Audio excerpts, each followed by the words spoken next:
Well, today is our 36th day into Workbook for A Course in Miracles. And today we will discover, as an extension of yesterday's idea, that my holiness envelops everything I see. And once again, today's idea is more about you, the perceiver, than it is concerned with the perceived in one sense, because it is your mind,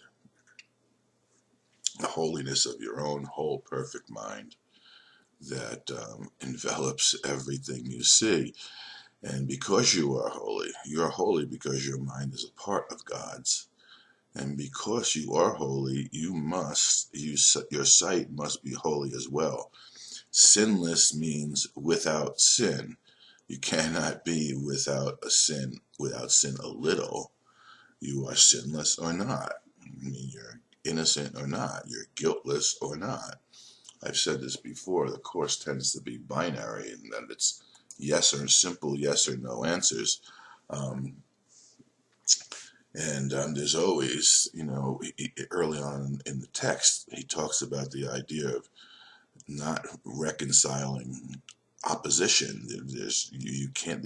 Light and dark cannot coexist. So sinlessness and sin cannot coexist. You can't be a little sinless. You're either sinless or not. You're either guiltless, which is your natural condition and natural state within the kingdom, or you don't experience yourself that way, in which case you're not experiencing yourself as you were created, the wholeness and perfection. And I think when we look at the ideas for today, as the idea of holiness, my holiness envelops, the rug. My holiness envelops the house that I'm in. My holiness envelops the universe that I seem to be contained in, yet which is in fact contained within my own whole perfect mind. When we look at the idea of holiness, you can't escape from understanding it without a recognition of the relationship of holiness to wholeness. Outside of you, there is nothing. That means in your own whole perfect state, everything is within your own whole perfect mind. And if that whole perfect mind is part of the whole perfect mind of God, and God is love, then everything is contained within your own whole perfect loving mind, and your own love would be enveloping the entirety of what it is you're perceiving, as a matter of fact. Even if you think you're perceiving an illusion, the illusion of space-time would still be enveloped by your own wholeness, perfection, and love, because there's no place else, there's nothing else, there's nothing outside of it. When we look at the word sinless, early on, Jesus talks about sinless as being love lacking, love lack. Sinless is love lack, and there's an interesting correlation in the Spanish language. Sin means without. There is nothing that you've been created without. You have already been given everything. So there is nothing lacking in you. And if God is love, which I guarantee you he is, therefore so am I, so are you. We share the single, whole, perfect, loving mind of God, outside of which there's nothing and within which there is no opposition. It's a singularity and a totality. So outside of which there's nothing, within which there couldn't possibly be anything else other than the perfection and totality of the love of God. And since there is nothing else, you cannot not be a whole, perfect part of that. So if you're getting the idea, you begin to understand that your wholeness, your holiness, is what envelops everything you see, because your wholeness and the wholeness of the perfection of the kingdom is all there actually is, then you would understand why your holiness envelops everything that you see, that I see, that we see. If your mind is part of God, you must be sinless, or a part of his mind would be sinful. Part of his mind would be without love, would be lacking of love. And since it's a totality, a singularity, and it is what love is, God is love, then there's no lack of love. There's no love lack in you, so there's no ability, there's no lack of love anywhere within the kingdom, and there's no love lacking within you. Your sight is related to his holiness, not to your ego, and therefore not to your body at all. If you look at this correctly, if you look at this with me, I want you to look at it correctly.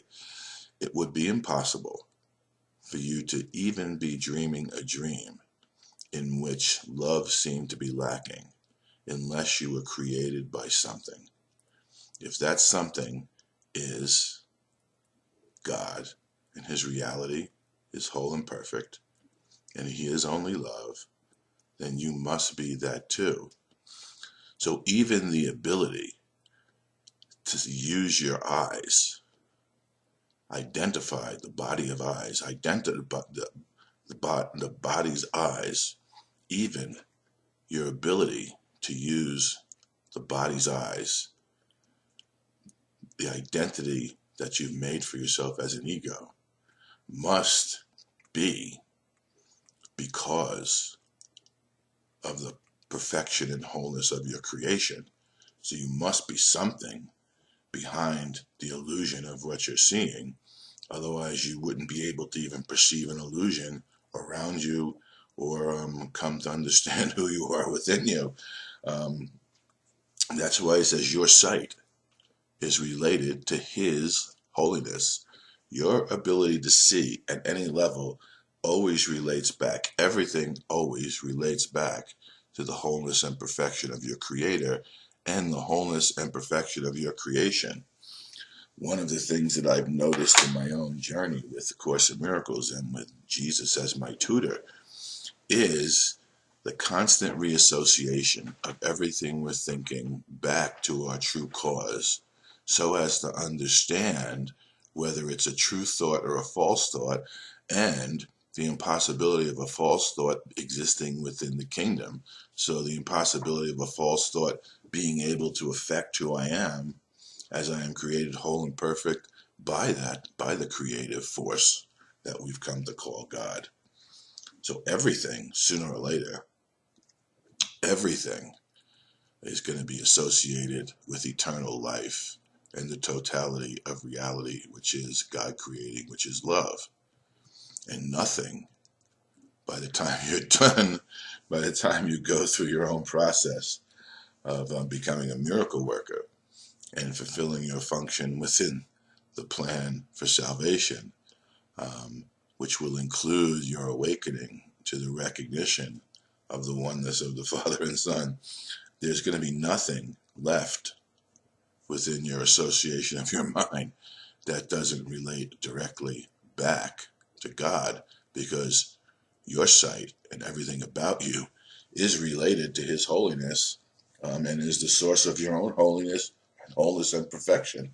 It really gets pretty simple when you begin to remember and know who you are and stop believing the lies the ego tells you in order to maintain its existence and your existence as an establishment within space-time, and the need to maintain the establishments of space-time thinking there's something to sustain here.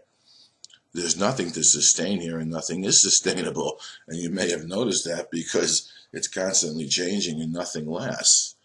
That's the nature of the illusion, because it's in opposition to the reality, to eternal reality and infinite reality that is your whole perfect self. So I assure you, at some point in time, everything you think is going to relate back to the holiness and perfection of your creator, because without the wholeness and perfection of your creator extending you, as whole and perfect, you would not even be able to dream a dream of death. And if you're like me, in the severe condition of being identified with the ego early on in my life, thinking became futile because everything I thought about ultimately got sick, died, and disappeared. You lose the things you love, and everything is related to death. Everything here dies. Everything that breathes there within the world of space and time seems to die. Nothing is permanent. Nothing lasts forever. However, within the kingdom, it is unlike that. And as you awaken to the recognition of who you truly are, as minds become one in your experience of being a miracle worker, as you discover that the only joy you ever experience is in doing the will of God, as these discoveries dawn on you, as you fulfill your function in the plan, you will begin to recognize that all roads lead to eternal life, and all roads on this path that you're on in your newfound occupation of being a miracle worker, all roads lead to eternal life and away from death. How does it go?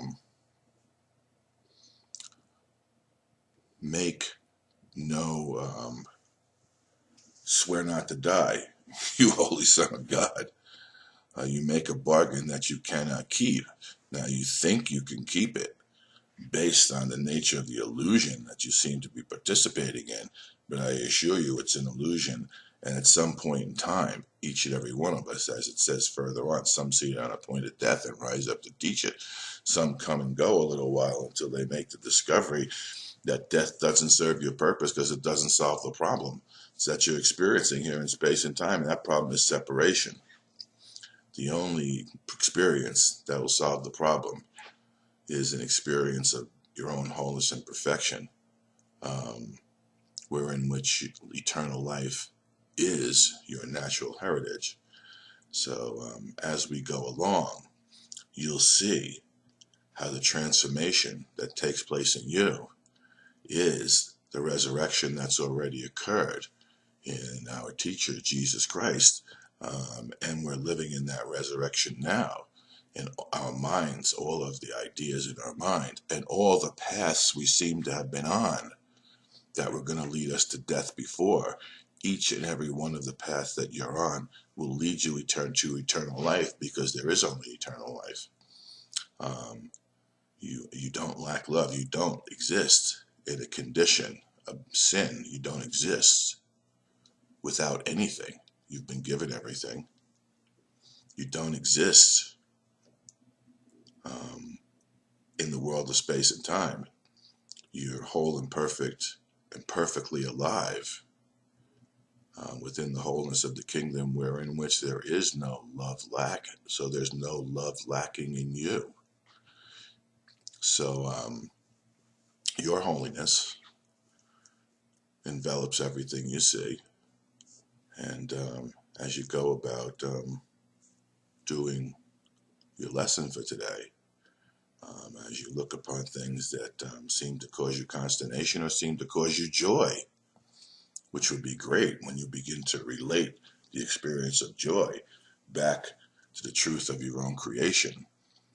Because remember, the idea of separation didn't happen in a fearful moment. A fearful moment is a result of believing the idea of separation to be true. Into eternity, where all was one, there crept a tiny mad idea, at which the Son of God remembered not to laugh. And in the kingdom of heaven, which is whole, perfect, and only joyous, there was a moment where you remembered not to laugh, and the terror of that moment is the residual that we're dealing with here in space and time. So when we begin to not only reassociate all of our love lacking thoughts, but when we begin to understand that even the joy that we experience is because our cause is in the kingdom of heaven and joy itself, as we rise up in vibratory frequencies of energy, where joy becomes more and more consistent, the higher we rise, the greater the temptation is to lose track, to break the communication, to lose track of where our joy and perfection is coming from, because everything relates back to His holiness. So many of you have experienced getting so happy that you just lose your mind and then forget once again what happened and why you were so happy, and you feel embarrassment for a moment. That is, my friends, that is a mini episode that replicates the separation as it took place. And all of a sudden, you're so happy, you're wondering, oh my God, what am I so happy for? What are people going to think? That is what separation is, and that's how separation occurred.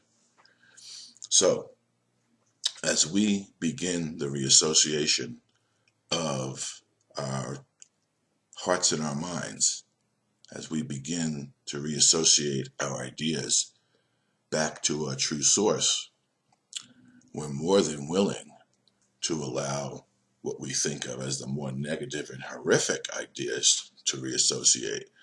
But as you rise up, the harder it is to reassociate and remember that all joy is a function of fulfilling God's will, and you are God's will. So there is nothing separate from God's will. There was never a loss of your perfection. There was never a loss of your wholeness. There was never a moment when you actually sinned. There was a moment where you forgot communication was broken, and this is the restoration of true communication at the point where it was broken in your mind, but not within the kingdom. So today, as you do these lessons and you recognize your holiness is enveloping everything you see, remember, be ye perfect right here, right now, as God created you, because you are God's perfection and the extension of His